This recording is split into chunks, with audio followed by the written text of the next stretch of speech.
Et puis si pas si bateau baloba que Koffi Olomide concert et aux ala jamais la site concert et za festival à la guest star. Bah il y a biso kuna ba preuve que ba solo lina hippodrome. Tout que na site tout le monde qui va aussi.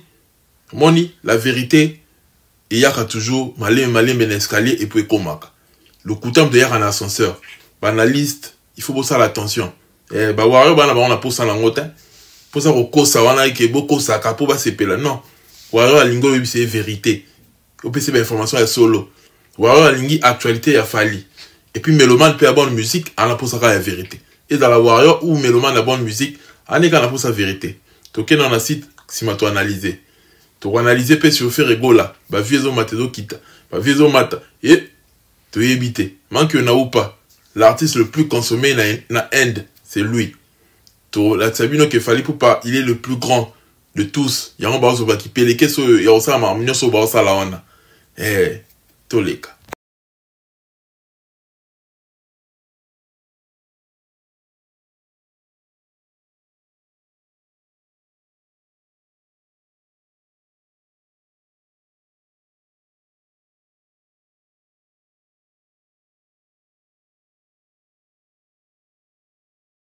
Hello la famille, c'est ton youtubeur, le youtubeur de ton youtubeur préféré, toi-même tu sais. Biso Toyara, toujours koloba vérité. Na sali une petite vidéo, vite fait, pour tout le la vérité oyo. Parce que je me suis dit, comme Congo qui c'était, concert à Koffi Olomide dans un festival, avant les guest stars. On a dit que il faut pas tout qu'il n'aura vite en besoin de l'analyse. Pourquoi? Biso toi on a quand il y a vérité. Quand tu as que tu as warrior, tu as bossa le rapport na fali pour des tout artistes moussouté. Tout ça là quand il y a vérité. Batu moussou ba na quand il y a lokuta. Tu dans la même canté. Batu na quand lokuta pourquoi? Ba on va y a kana makamu ya lokuta fallait obeta u arena. Oté. Azu 30 000 places. Azu 15 000. Et là quand il y a lokuta, ba ko saka. Pour lancer nini ko soulager ba artiste ou ba souffrir. Ba artiste congolais oyo bazo ko atteindre niveau falité. Bon ba utiliser nini lokuta. Ruse moro ba utiliser wana pour ko zo batu na pa na bango tout ça ba piège na bango ba fanatique ba meloma na bonne musique. Biso siko to dans la quand wana te. Biso dans la quand il y a vérité. Vérité za nini? Vérité za que fallait dans numéro 1 au top. Vérité za que fallait à réaliser plus que artiste congolais nyonso. Vérité za que moutara diriger internet na biso et ça fali. Donc tout l'accès pourquoi ça fallait parce que c'est lui qui est le numéro 1, c'est lui qui est au top. Donc tu utiliser même les méthodes de T. Il y a un bâtiment qui va dire pas comme les Congo qui vérité d'ake vérité da bongo T. Vérité d'ake ote qu'on fait obeta et festival. Ngala yipsi batu ke ngala rokota na nzela wana T lokwa batu nyonso. Ngala mutu na yebani identité na ngai yebani que je dis la vérité pour le bien de l'humanité. Wana les identité na ngai la marque na ngai en fait. Marque déposée à Congo qui c'est ça que on dit la vérité pour le bien de l'humanité. Donc la robuka lokutate.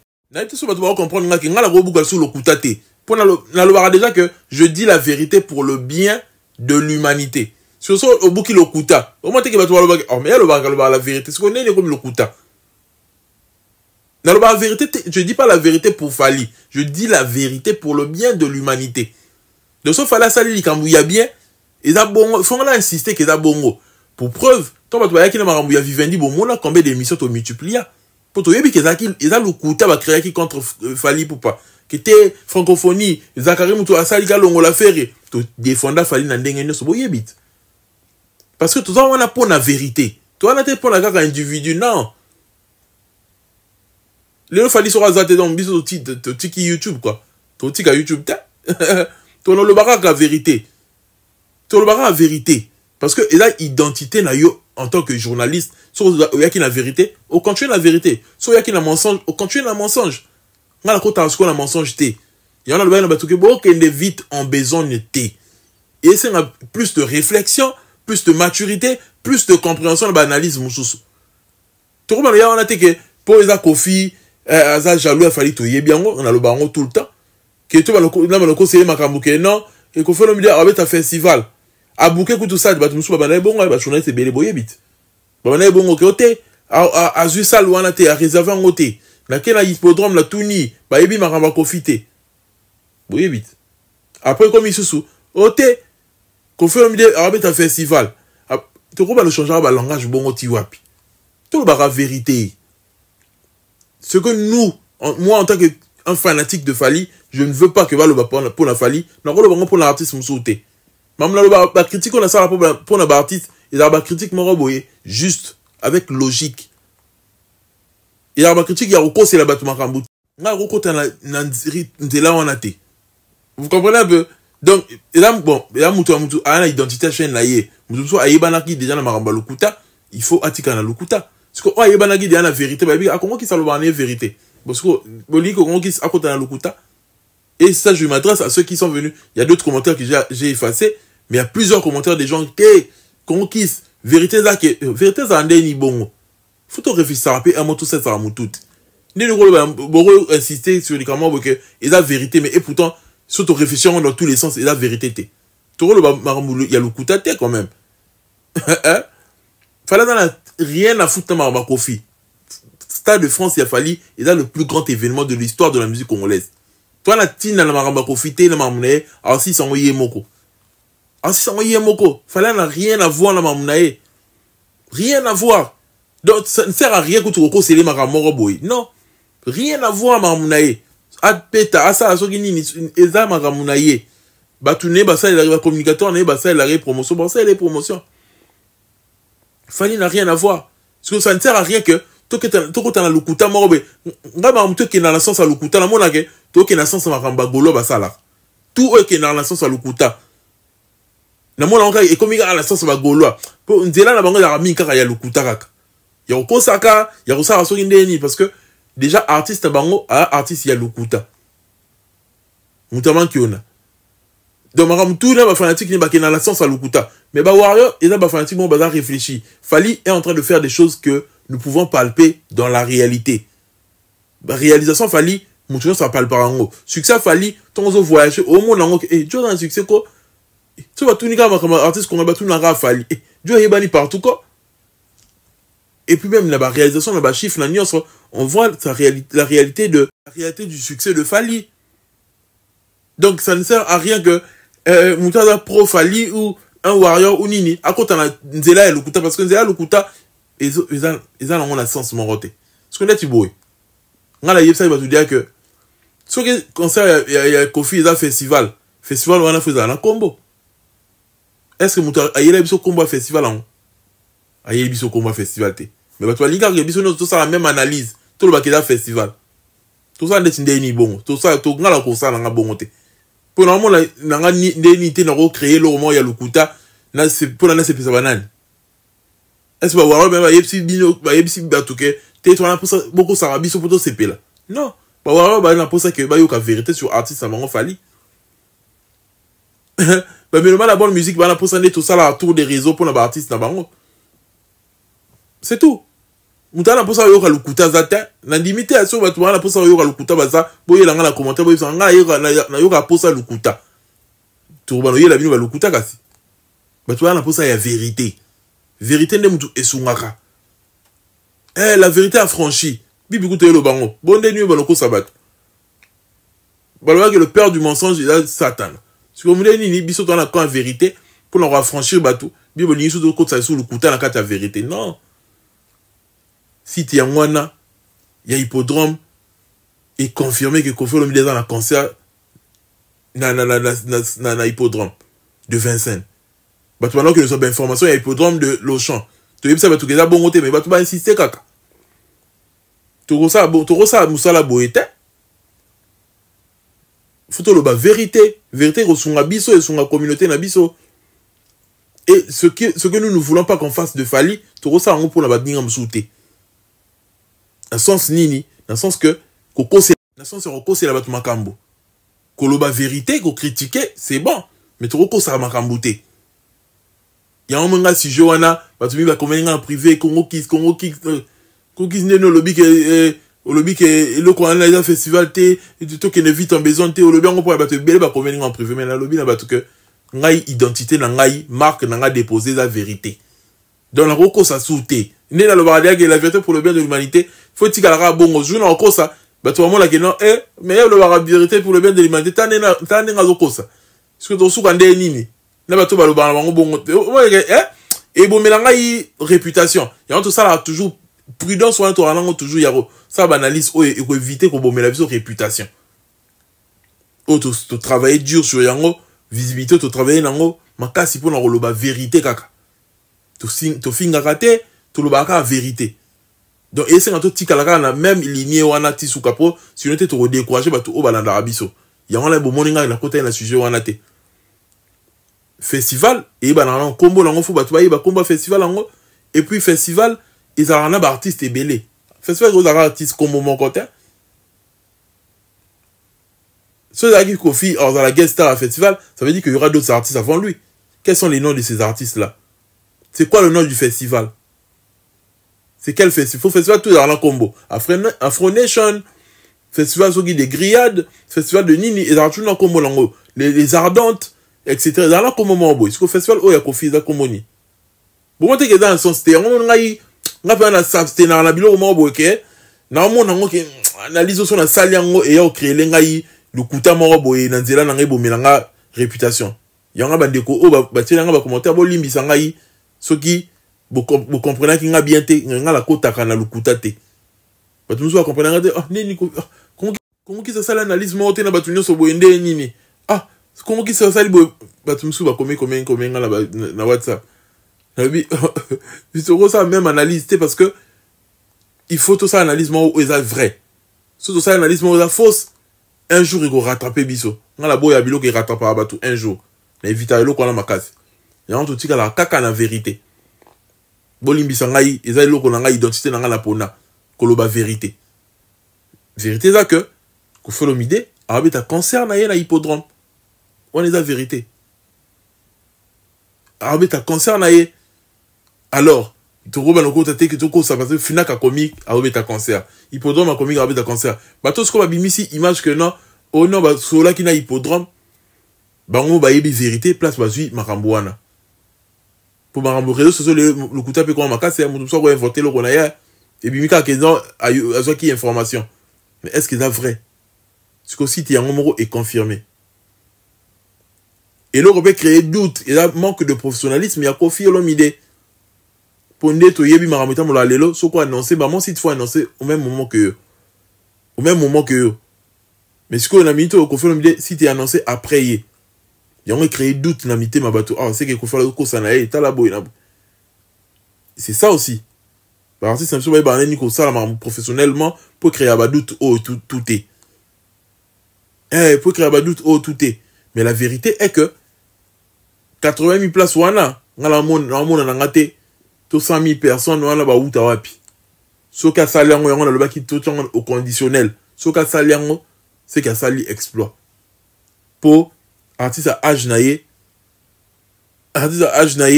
a ça bandi mbe simbate batu ba ya 80 000 na mona na ngate deni et salama mais soka salami c'est que ça exploit c'est que ça exploit donc bandeko to réfléchir rapidement trop avant to qu'il ne vite en besoin de sujet mususu surtout biso ta presse non s'adresser na bandeko na ngapa presse tout ça la attention na analyse mususu ba ramla biso to kina nango et ko créer les biso lukuta ma na futur ba tout le monde net ah ya maramalo ba net il faut toujours en tantôt plus tard et ça crée un gâté pour na créer contenu moni faut ça attention na ba analyse na biso pour et gros misabison net pata lukuta ma boy pour ndet boy so yo le baki ke eza festival na suka eza festival te bon ba bonné no ba yo kaka soni ko yebiso ke ko saki biso mais yo mo conscience ba ko mo déranger que non la ko saki ba bonné na nga bon la communauté congolaise les kalango o ko so ngobeli comme les kilango mais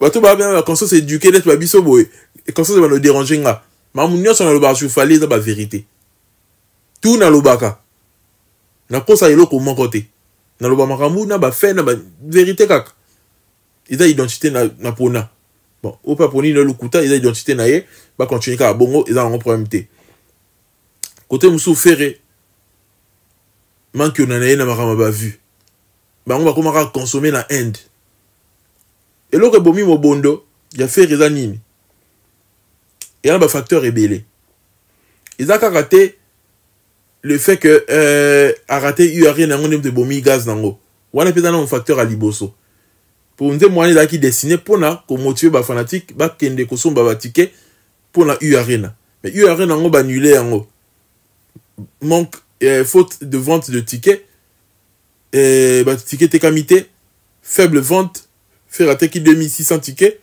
au lieu de 40 000 et bomber les concerts bah quoi et bomber les concerts même Kofi Olomide ceux qui a qui ba ticket au ceux ba chaka wana pendant quelques mois à Monique Eda peut-être en côté à moins que ça les configurations moi mouké pour y pas capable pas ça bah ça les configurations moi il y a 10 000 personnes à pas qu'aussi bisoté voilà 10 000 personnes bon on a il y a 80 000 bon on va mis sur ma casse alors que ça va tuer bon mais sauf que vérité c'est que biso y a 80 000 personnes les alaka et puis aussi là comme on a 80 000 personnes ou 100 000 personnes il y a solo dans le stade de France il a fallu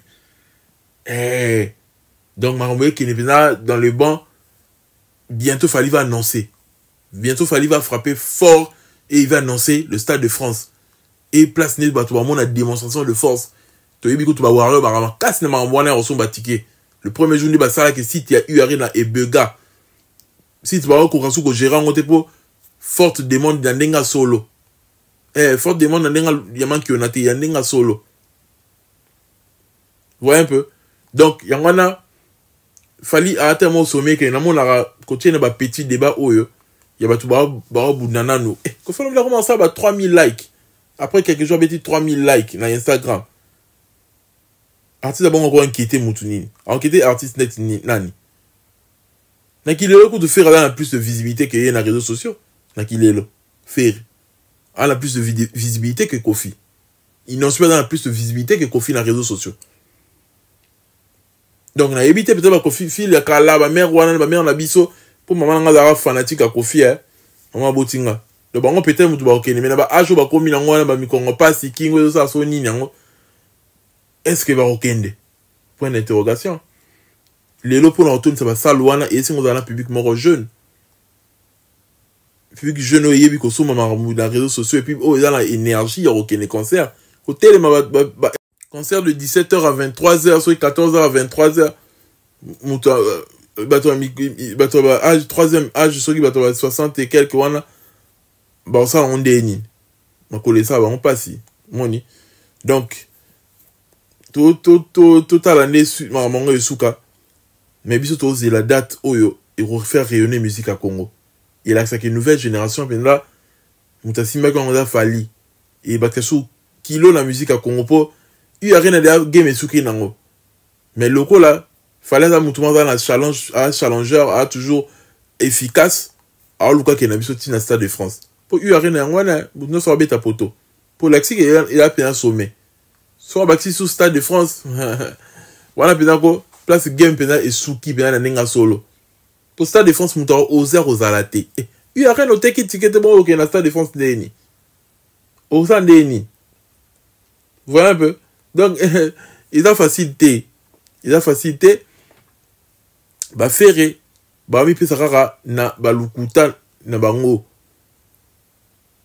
nze mone mobondo et limona mpona marambuya il y a rien et ça qui perd un impact comme ils sont ba vu au matal donc tu comprends ba vie 161 000 vues et comme ils sont la combien on a et matal loyenga après erokangama pour y asukarane avec le temps de mon était le placement quoi il n'est pas fort dans la durée parce que il n'a pas des fanatiques qui sont des vrais consommateurs les gens ça vraiment qui on a wana tout ça on l'a boosté kutu que ba toi ta là pour de vrai dans ma Google Ads ba booster na nenga solo ba somba ba vie recoller penza ba vie on est d'ara que ba bambi you vu ba bambi ka robamba lelo ba méthode comme ebelé ya ça promotion nga la moni kutu Bernard Boy na Thames ba tinenga email na bango pas Spotify a tinenga email que Bernard Boy a en tournée avec un concert à na Mönchengladbach na Allemagne Thames avec un concert na Hollande so qui Rotterdam so ni en ville ni wana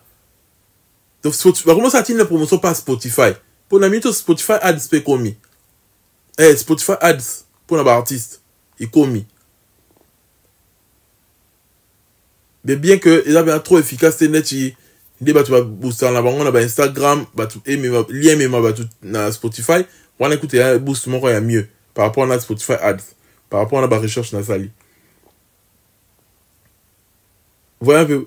Si tu as niveau Nigérian, bah commis. Bah comme ça la promotion tina Spotify genre Spotify a tineli bah abonné na union so email. Il y a Thames na Burna Boy. Bah tu dis ça va recevoir combien de millions de personnes va recevoir email wana. Comment on va booster événement là-bas, bah événement là-bas facilement. Bah tu vas y aller en concert là-bas facilement. Bah tu as ticket. Pour le on a système on a Spotify ou Gotia, déjà le lien là yo na Spotify, on a cliqué on a que maman ou son ticket. Et comment possible? Bon à niveau bah ninga ba réfléchir promotion pour de vrai, mais bien on réfléchir dans le manque on a.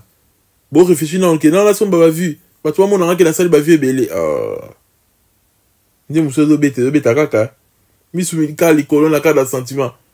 Et coquin ont 1 million de vues mais tant des obeta. Ndi muso zo beta nango kaka. So beta nango kaka.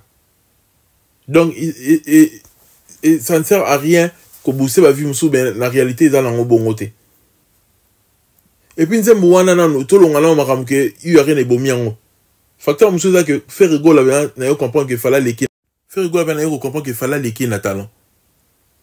Talent nzembo ndi azola lisanze mu na débat nzembo bana ka my baby giko silika abane longo ba lebele. Donc ayebi no ba stratégie musique te ya ba vers ba mesure.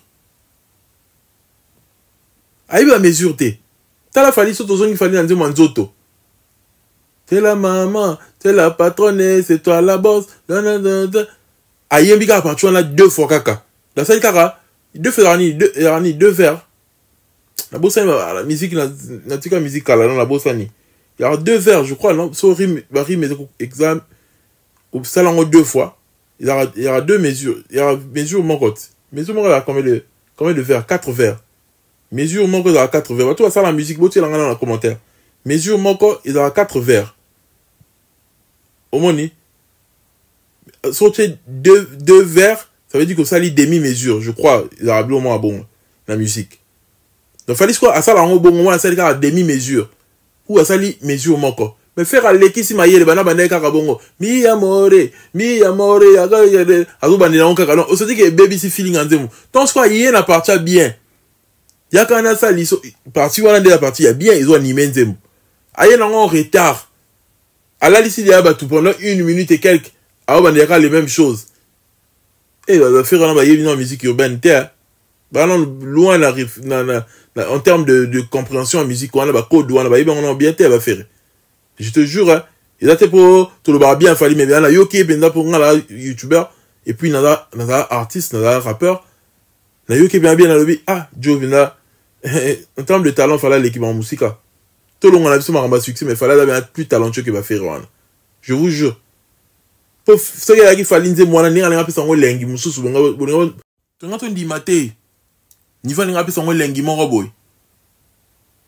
la même chose. Donc, c'est que je suis un débutant dans la musique urbaine. Alors que vous avez partir lengi, quand ils sont à demi-mesure, ou bien mesure, maman, quand ils sont les mêmes choses. Ils baissent déjà. Donc, après, si on a lenteur, si on a ici, on va faire sur la moutou à Fali. Au Fali, n'a pas warrior, ça c'est au Ninan. Bon, mais talent au travail dans le côté. Ils ont au travail, vu et belé. Vu, tu vois, mon arabe, vu, mais vu, il faut se transformer en concert, il faut se transformer dans la réalité. Donc, et c'est que produit et ça l'a bien. Et la suite sera aussi bonne. Voilà un peu. Fallait travailler sur qualité artistique à tchaka na banze mon nyonso. Et ça là que résultat dans tout le monde en haut n'a pas succès banze mon et les gens sont en train de kiffer. Les jours passent mais banze mon est toujours kitoko. Faut travailler, faut travailler. Comme mais la musique wana et c'est bien que faut yoka en trop, la musique wana la musique urbaine, faut yoka en trop. So yoka ka banze ba tabouleti lelo banze ma dilou. Mais aussi, l'ingos dans la musique un peu plus moderne, un peu plus jeune. Et ils ont balanaté. Faut que la musique urbaine est belle. Aux la façon dont ils robini ça. Dis-moi, on est robini ça, nango. T'as rêvé d'un peu son langue.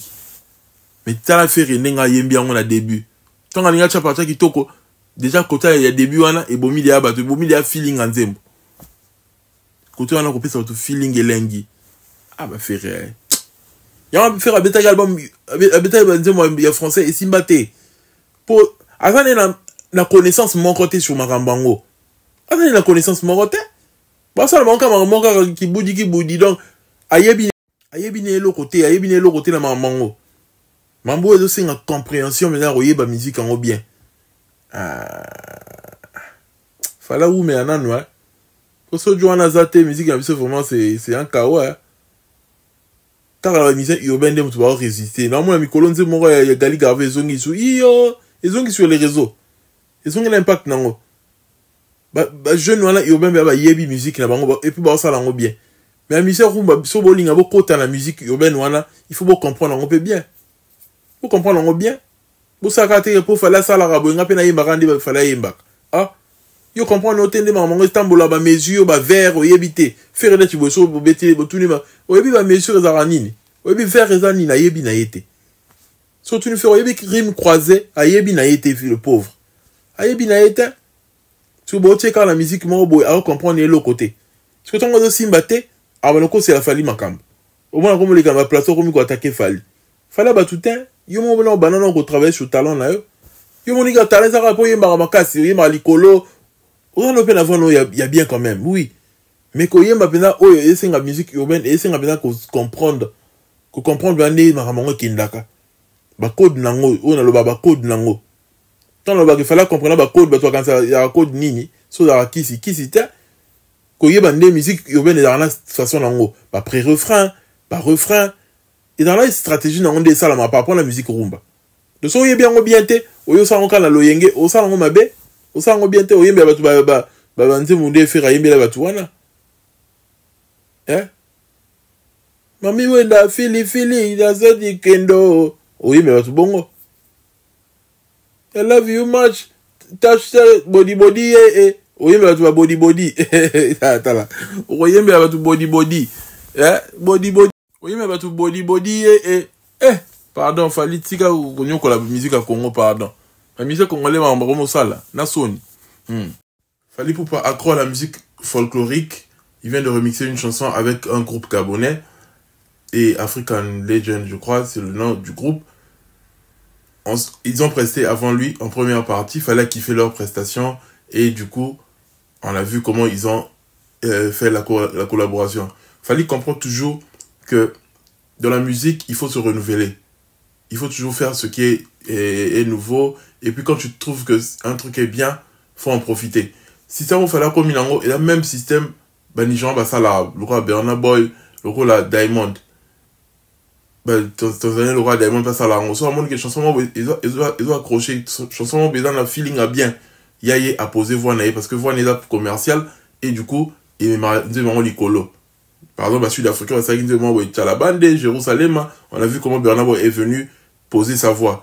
Ce sont seulement des artistes, des superstars qui font ces choses-là.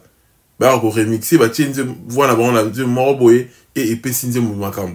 Les gens et connaître sur plus d'ampleur et, bah, Gabonais vont sentir fiers que fallait pour pas reconnaître Moutunabango, groupe Nabango, et bon, bah, c'est sous amour Nabango. Donc, dès tout le monde, il fallait parler de sport. Tout cas, moi, tel lobby, sauf fallait pas comme le niveau avec sous stade, sous Sukuna, et ainsi de suite. Parce que, à quoi impacter peuple là-bas, bah, collaboration est très, très important pour la carrière, il y a artiste, surtout pour la se démarquer, et puis pour la cause public, il y a Sika. Échange culturel, ou en attendant, fallait insister sur un mot, et là, qui est important. Bah, moi, Moussou existe en haut déjà, mais il faut toujours, moutoumou, aya, quoi, accentuer sur yango. Net, ngai, première fois, yoka, iTunes, yoka, on a fallu. En 2011, je crois. C'est vrai, tu as en Afrique, iTunes n'a pas en wapi. Donc, on l'aura fallu. Et puis, il fallait que tu puisses en pleurs dans la communauté Nabiso. iTunes, et YouTube, bah, terme est belé. Featuring, maintenant, salama. Mais est-ce que tu disais, un terme, on a featuring. Tout se rappeler très bien. Terme, on a featuring. Tu as utilisé, tu as un tel, bah, il y a un goût dans la lingala. Mais il fallait pas que côté ça on a langage nabiso. Et ça y était de créer mot à la featuring, mais à populariser en mot. Il y a des morts là Google Ads. Google Ads existe nango. Mais la communauté congolaise, Moutou Alobela yangote avant Congo Kiss. C'est ça qui est la vérité. Vidéo ya Moutou Morote Alobela yango avant Congo Kiss existe dans la communauté Nabiso. Donc il fallait qu'il y ait une personne Alobela yango, Moutou Morote yango pananga, bah ça ils l'ont analyse, ainsi de suite, et bah artiste comme Alobela yango et Panzani. Ils ont toujours Moutou Moko à Bandara Likambu pour battre Moussouba emboîter les pas. Donc il fallait le faire Robert Tolo que non. Nous avons commis ça et le hôtel populaire dans la communauté Nabino. Et c'est vrai. Bah, tout le monde oui, on a eu iTunes avant Fali, mais oui, mais oui, avant Fali. Mais est-ce que maman a vu ça avant Fali? Avant yo? Non, maman a vu ça iTunes existera. Pour na, il fallait comme qu'on l'obéit là, on va comme qu'on a curieux à nini. Et les lots numériques, comment ma casse na communauté congolaise, grâce à Batouroua, bah Fali. Communauté congolaise, comment consommer plus numérique grâce à Fali parce que Fali a accentué sur Yango. Banze muna na ote kango kuna okosoma 1,99 €. Boyna boy. Aba tu ba komi curieux. Ah, biso mais ça va quand la CD. Ate ka banze mango wapio. Aye ko populariser pe digital en quelque sorte dans la communauté na biso. C'est comme ça. Donc bato ba lo ba ke te. Je m'en la lo ba ke ngam to yana Google Ads mutuma yela na commentaire ote. Et ça l'a déjà avant, mais ça l'a déjà avant, point ni le bar en côté. Ils ont avant, oui, mais le bar en côté point ni. Des mots iTunes, mais fallait qu'à tout le monde a déclenché, a créé des clics pour monter ça comme accessibilité. Et cette personne-là, c'est Fali. Collaboration existante, mais est-ce qu'on a utilisé le terme Laura featuring? Alors, on se rappelle, dans 2003 ou 2004, on a le featuring dans la communauté congolaise. Sauf bien, on a le bango. Pour rappeler est-ce qu'on a le terme on avait un featuring. On a le bango terme. Il a fallu qu'on ait un featuring, échange culturel, collaboration, on a insisté sur Bamoana. Et tout comme qu'on a la curiosité. Et tout comme qu'on comprend que ouais, vision est d'abord, après, et comme il popularisé la communauté Nabiso. Donc on popularisé l'eau que ça t'es de créer en haut. Tant que le Google Ads, tu as créé Google Ads, tu dans le barabon qu'on populariser en haut que yo yé dans la communauté nabino bah tu vas découvrir dans sa recherche naie tu vas comme qu'on lobela en haut titi et yeux en pleurs. C'est ça bah le que mutu ayé ne le roman a populariser en haut la communauté. Et mutu toi quand tu es curieux ça la recherche numérique et total la configuration et total la application mo pour dans ça so ki ni ngwana mais faut là mutu mo abandi en nano et puis c'est ce que mutu va tourner son goût et mutu wana ba benga kay précurseur. Mutu bana loko na mutu liboso ti batuni so bazwa lokolo bazwa rythme mutu wana babenga kaye précurseur batu ba kanisa te ke za orgueil za solennité ni loko nyoso précurseur azalaka précurseur azalana ni loko nyoso même analyse to ça lelo il a tuna mutu moko bana ngo mutu liboso mais la cité na ba communauté musu ezalaka te peut-être il va copier ngo na communauté moko boy ayeli biso monologue ngala se rappelle Zach à l'époque il a biso tige monologue yé moazo lo bambanga danger et ainsi de suite et ils ont ba réforme tu vois une idéologie tige mais ils ont ce qu'on ba réforme biso côté scientifique et ainsi de suite donc voilà apport il a fallu dans la communauté congolaise il a tellement d'impact que mutumo te rolo ba ke fala yana nini asala nini so nini te Joana yango te reconnaître à grandeur parce que aye ko impacter communauté aye ko changer direction à communauté mobimba débat ya musique et arabo été débat musique et changea à cause ya Fali débat musique et arabo été débat musique et arabo que to yaki to ça qui boy ba tu va koufi plein boy na boy mais débat musique et arabo que ba chiffre débat musique et arabo va tourner le qu'on est arabo na débat pendati na biso ba congolais et le but est que ba tu va ça tourner avant Fali ba tu va ça là mais fallait une commission populaire qui tout comme obéit ma so nango pour asalango alekisi mayele. C'est de ça qu'il s'agit. Donc fallait dans la liste wana on comprend que Nzembo tel zone na yewana et ça la succès. Nzembo tel héros comme tube. Liste wana faut artiste monza visionnaire. Ndemo na René Soso mais que René Soso 207 ne on a yémango déjà. Version ya yémo que ça là. Mais fallait yé à comprendre que 207 tout ça on mayele mon boy na posé fois na ngana yé na lengi mo boy tout ça va play caisse etc. peut commander comme on a soit l'ambiance et puis si makambo même René Soto premier place yémo azalo ba que waouh fallait changer vinanga Et article là devoir, il faut se croire pas ça à bandé ou battu au Rolanda et qu'on a un niveau il y a 207. Eh, problème de Angwana. Donc Fally, c'est un mec, il est tellement différent. Aïe, a changé ma belé. Et tout ça a raté le corps le bachurier parce que contenu n'a tellement immense, contenu a fallu tellement la mambe belé au bas, il y a un moment on coûte inutile que tout ça tardé dans ma mambe, il y a concert, il y a Koffi Olomide. À sa légende, oui. À sa la maramba danger, oui.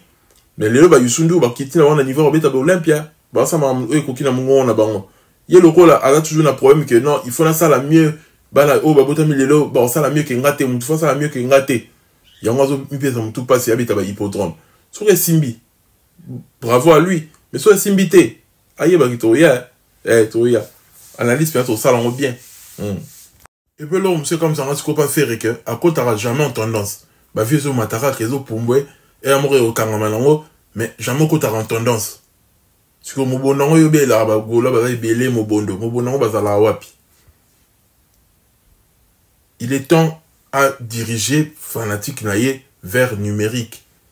Bah, consommer vers numérique.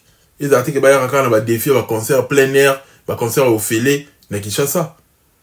Un concert à Fikine. Aux allants, on a caché ma longaté. Ok, l'élo Fally pour pas, rien qu'avec ces réseaux sociaux, tant que le barboyer, bah, tu vois, moi, on a dit, tout mais ça va Fally, mais dans la vérité, rien qu'avec, Fally ne peut que vivre de Spotify, Fally. Spotify, Fally, il ne générera pas moins de 200 000 € le mois. Par rapport aux statistiques. Pas moins de 200 000 € le mois. Spotify à Pamba. Donc, Fally peut vivre que de Spotify. Vous voyez un peu. Dans la tranche one, à partir de 150 000 mata. À Vivaka. Donc Spotify, il y a Pamba. Sur YouTube, plateforme, sur Deezer, Tidal, etc., Napster, Amazon, etc., vente en ligne, iTunes, etc. Donc ceux qui artistes à l'ongo limbo, producteur, il y a mon corps rotique à la ta, peut-être ça, là, général, 250 000, 300 000, il y a mon artiste. Soit l'ongo limbo, il y a royalties à bateau, etc. À générer un bon par mois. Donc, vivre uniquement dans la plateforme, sans que tout le Italie va concert. Surtout, sur le concert. Il y a un temps, il fallait se voir à kilo, il y a au Tian, les réseaux sociaux, que non, à générer 2 400 000 à Saliboé. Ils arrivent à solo. Pour n'a pas vu à YouTube, n'a pas plateforme, n'a nuance, c'est des millions. N'a pas concert, c'est des millions. Même, comme ça, on va mettre un stade des martyrs. On va gagner un morts. Fally bon à gagner qui n'a stade des martyrs. Il y a un bon offert à gagner qui n'a un bon mort. Pour Fally sponsor, il y a 1 million en jeu. Mais faire à soi qui va sponsor à bon côté. Donc, Fally, même si n'a qui chasse ça, à bêta à concert, cacha zoaka, il a les colons makas. Sponsor, il y a que visibilité, ça pas naïe. So va placer produit dans mon côté comme donc sponsor ba yaka bota ka sponsor ba yaki na stade de martyr à Fally et concert royal sur habiti na kin bota la ka sponsor ba parce que actuellement les gens attendent Fally à Kinshasa. Le jour fallait au concert moi ramener na Kinshasa et les Ngombi parce que les gens veulent voir Fally. Kino vivre Formule 7T en live pour de vrai vivre en hauteur. Moi comme ça les gars qui na bandal wana mais concert bien ya munene va vivre en hauteur. Biso vivre Arena, de vivre concert à Bordeaux, Lyon, Nantes, Lille, Marseille, Düsseldorf, Berlin, etc., Rotterdam. On va vivre bilo quand on a sauté. Jour fallait au concert kuna, bon imaginez les andeni. Et ça dégâts. L'artiste va apprendre. Il y a orienté fanatique. Il y a aider bango. Sinon on a un concert à plein air, concert au Félé, au Kena Bumba, concert au Félé, au Bimisi, on est que Betagi Stade, au Mimon a danger dans un concert au côté, c'est l'autre côté. Il faut concert au côté, c'est l'autre côté. Tu dois l'entrée, il faut ça, pour épaissir au kilo, en tant qu'artiste. Concert au Félé, on a un détour, on a bêté la ratolo. Non. Il est temps. Bon, tu as vu, mais bon, orienté fanatique, et puis bon, ça, la promotion, eux, atteindre fanatique. Mission congolais, bon, ça, ils sont en 2024. Bon, ça, plus consommer la Inde, pas bâtiment ba robot bâtiment ba existe raté tina na nini car pour nous impressionner. C'est ce que Ferré est en train de faire. Nzela wana kayama ki ona au lieu ya rosala que bâtiment découvrir yo pour de vrai et même lo ba contrat pour bâtiment ba fictif wana ba yaka jamais na concert bâtiment wana ba abonné à fictif ba vu à fictif bâtiment ba yaka te bâtiment ça la wana pour nous impressionner. Oyo mutuma o Xavier so ninyo so ninyo shulungung auta la yo existera na été yo zélé na concert non mais il faudrait que ça la promotion mo tout le monde ba ni gens ba ça la ka ils ont atteindre le public mo o existaka et du coup au récolter au comme ça ba toana ba fanatique no so ba sepé na musique na yo et puis ba toana pe ba comme consommer yo koyo ka CD na yo koyo ka musique na yo ko kene ba concert na yo et ozo bénéficier. Moi que na bino na nani ato bo de bo sala wana mo matsa ba vie bon on était ka le fala zo les cabines o mati ba vie o so ba vie end mais fala les kio kaka o mati que dans mon sens il a la bénéfice mon rotin li tomba dans ngozani faut pas réfléchir hein beaucoup t'as rappelé tendance et là ça que engagement ezali que public aime travailler vers vidéo beaucoup t'as rappelé tendance faire carrière bano bana on ti siko ko t'as tendance té yo penza qui en 15 jours qui sont mon na 61 000 et Mathieu 237 ou 1 300 000 t'as en matanika ba vu matapé succès au mata succès c'est ça qu'on parle il y a on a la lingité sur tout le monde na sala na liso vite fait na lingité bako ça va voir rien que non Kofi arbitre à concert tes en guest star la lingité tout le monde va ça wana ko soulager ba war ba na besoin soulagement ba yo capacité fallait en compétition na motuté pour nous honnête que la compétition est devenue rude des concerts raisonner na poto c'est que compétition comme makasi fallait aller mon côté fallait avait préparé le retour des concerts. Les artistes congolais n'ont pas préparé le retour des concerts. Fallait être attendu à fidéliser qui ba fanatique ne ba comment il est fidèle balance il a ya pas besoin de la concert mais bango ba ça qui même démarché la mito bazo peiner ba souffrir. Vous voyez un peu et puis bango ba dans la dimension quand il ta concert moko avant d'être sous concert OK fallait comme la dimension Robin ça va calendrier quand tu ba date belé donc ils ont même compétition té donc on ça ne sert à rien que mutumo ba ko ça va warrior d'être soulagé ba warrior d'être warrior bazo comme muté ma pas si pour ko faire non ko faire ça musa naye azela ba ko fi ba ya pour naye fallait ça musa naye et ainsi de suite. Vous voyez un peu il y a on a la télémélie le couta la presse le couta la marabout faisant na mutu na makolo Ambassi bourgeois et penaye bimi 6 titres barumba ngebu toke biso na sur la plateforme Toyoka. Si tu aimes mon contenu, abonne-toi, active la cloche de notification, mets un like, partage en ensemble. C'est ton youtubeur préféré. Paix sur vous.